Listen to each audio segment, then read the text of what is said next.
Assalamualaikum warahmatullahi wabarakatuh. Hai teman-teman, apa kabar? Semoga teman-teman selalu dalam keadaan sehat dan baik. Pada kesempatan kali ini kita akan belajar ekonomi kelas 10, yaitu diagram interaksi antar pelaku ekonomi atau biasa dikenal dengan circular flow diagram. Yuk siapkan catatan dan jangan lupa berdoa ya.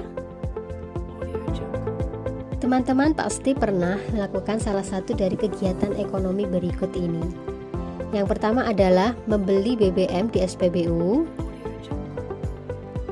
Yang kedua adalah membeli sepatu impor dari toko online.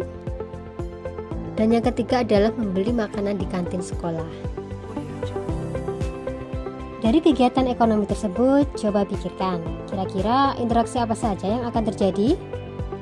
Lalu, peran apa sajakah yang akan kamu lakukan dalam kegiatan ekonomi tersebut?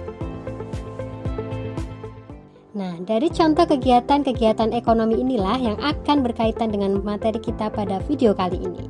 Nah, seperti apa? Tonton video selengkapnya.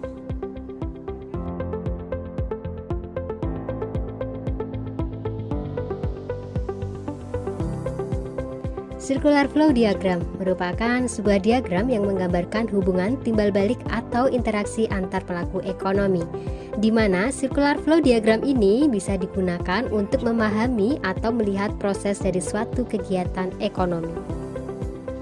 Terdapat 3 jenis circular flow diagram, yaitu 2 sektor, 3 sektor, dan 4 sektor.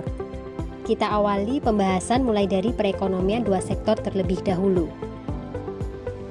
Perekonomian 2 sektor biasa disebut dengan perekonomian secara sederhana.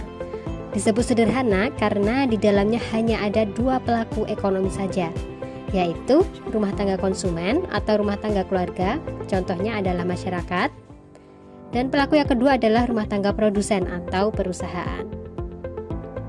Nah, perekonomian 2 sektor ini mempunyai 2 jenis, yaitu subsistem dan modern.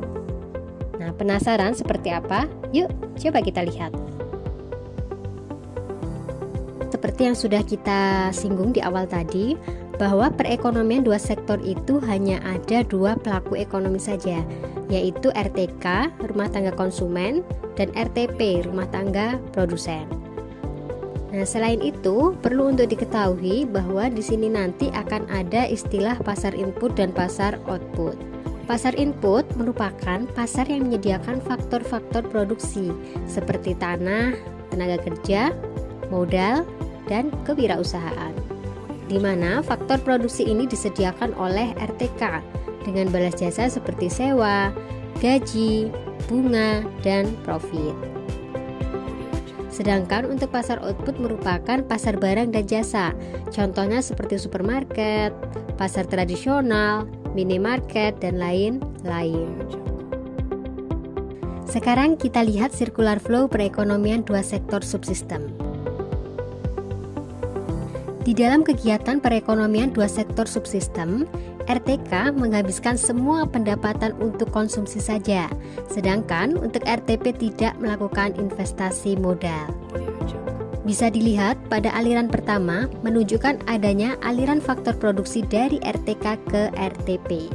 Di sini saya misalkan adalah koki bekerja di sebuah perusahaan roti, di mana setelah perusahaan menggunakan tenaga kerja koki untuk memproduksi roti, maka perlu adanya balas jasa berupa uang, atau istilahnya adalah gaji. Interaksi pembayaran gaji bisa dilihat pada aliran kedua. Kemudian, roti yang sudah diproduksi perusahaan selanjutnya dijual ke masyarakat melalui pasar output, yang saya misalkan adalah toko roti. Sebagai imbal baliknya, pada arus keempat, masyarakat akan membayar uang kepada perusahaan. Berikutnya kita lanjutkan pada perekonomian 2 sektor modern, di mana pendapatan RTK tidak hanya dipakai konsumsi saja, melainkan juga ditabung. Sedangkan untuk RTP melakukan kegiatan penanaman modal.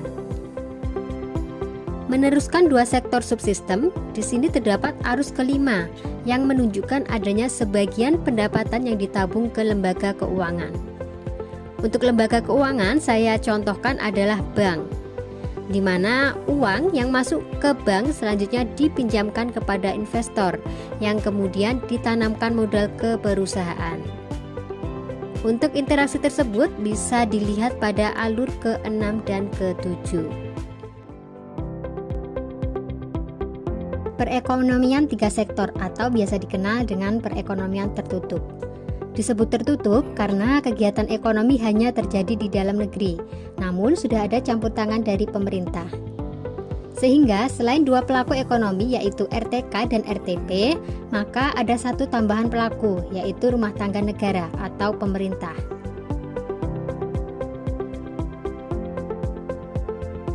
Seperti yang sudah kita singgung di awal bahwa di dalam perekonomian tiga sektor terdiri dari tiga pelaku ekonomi yaitu RTK, RTP, dan RTN, rumah tangga negara.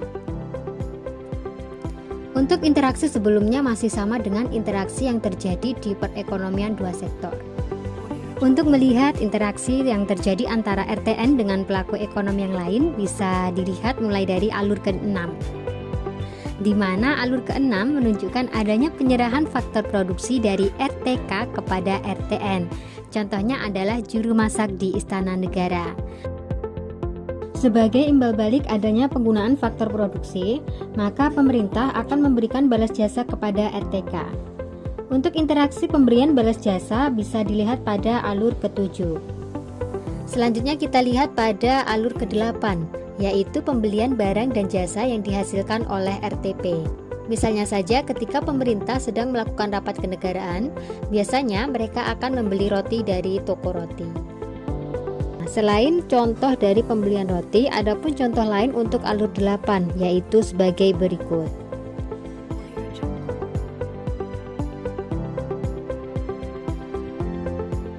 Nah, sebagai imbal baliknya, pada alur ke-9 terjadi alur uang pembayaran dari RTN ke RTP melalui pasar output. Baiklah teman-teman, dari alur 9 berikutnya kita beralih pada alur ke-10.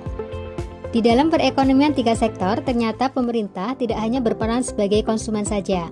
Pemerintah juga bisa berperan sebagai produsen yang menghasilkan barang dan jasa, di mana produk yang dihasilkan biasanya bersifat untuk kepentingan umum dan pelayanan bagi kehidupan orang banyak. Contohnya saja seperti PLN, gas LPG, Pertamina, dan pembangunan fasilitas umum. Sedangkan untuk alur 11 merupakan arus uang pembayaran. Kemudian kita masuk pada aliran ke-12 dan 13, yaitu interaksi antara RTK dan RTN. RTK selain melakukan konsumsi dan menabung, mereka juga harus memenuhi kewajiban sebagai warga negara, yaitu membayar pajak kepada pemerintah. Contohnya saja seperti pajak penghasilan dan pajak bumi bangunan. Sebagai imbal balik adanya pembayaran pajak, pemerintah memberikan subsidi kepada masyarakat. Masuk pada aliran ke-14 dan 15. Sama halnya dengan RTK yang membayar pajak, ternyata RTP juga mempunyai kewajiban untuk membayar pajak. Sebagai imbal balik pembayaran pajak, pemerintah memberikan subsidi kepada RTP untuk mendukung proses produksi.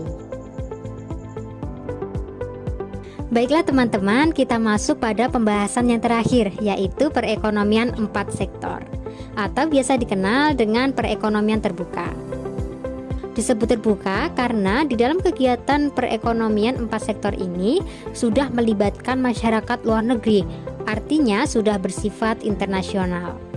Sehingga di dalam kegiatan perekonomiannya akan memunculkan kegiatan ekspor dan impor, di mana ekspor dan impor ini akan menimbulkan aliran devisa masuk maupun devisa keluar.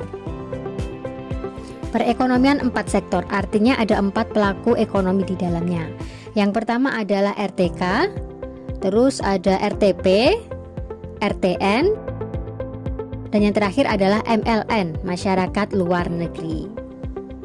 Nah, sama seperti sebelumnya, untuk alur 1-15 merupakan interaksi yang terjadi pada perekonomian 3 sektor. Langsung saja kita bahas pada alur ke-16 dan 17, yaitu interaksi antara perekonomian dalam negeri dengan luar negeri. Kita masuk pada alur ke-16 terlebih dahulu. Alur 16 merupakan kegiatan ekspor impor barang dan jasa yang dihasilkan oleh perusahaan dalam negeri. Nah, untuk garis yang atas merupakan aliran devisa masuk. Artinya, masyarakat luar negeri telah membeli barang dari dalam negeri. Contohnya saja ketika masyarakat luar negeri membeli roti dari Indonesia. Sedangkan untuk garis yang bawah menunjukkan adanya aliran devisa keluar. Artinya kita telah membeli barang dari masyarakat luar negeri. Contohnya seperti yang kamu pegang saat ini, handphone dan laptop merupakan barang dari luar negeri. Berikutnya kita masuk pada alur ke-17. Hampir sama dengan alur yang 16, hanya saja pada alur 17 terjadi kegiatan ekspor impor faktor produksi. Nah, bisa dilihat untuk garis aliran devisa yang atas merupakan aliran devisa masuk. Artinya masyarakat luar negeri menggunakan faktor produksi dari Indonesia. Contohnya saja seperti koki Indonesia yang bekerja di luar negeri. Sedangkan untuk aliran devisa yang bawah, nah ini menunjukkan adanya aliran devisa keluar. Artinya kita telah menggunakan faktor produksi dari luar negeri. Contohnya saja ketika sebuah restoran di Indonesia mempekerjakan koki dari luar negeri. Perlu untuk teman-teman ketahui bahwa kegiatan ekspor impor ini juga diatur oleh pemerintah.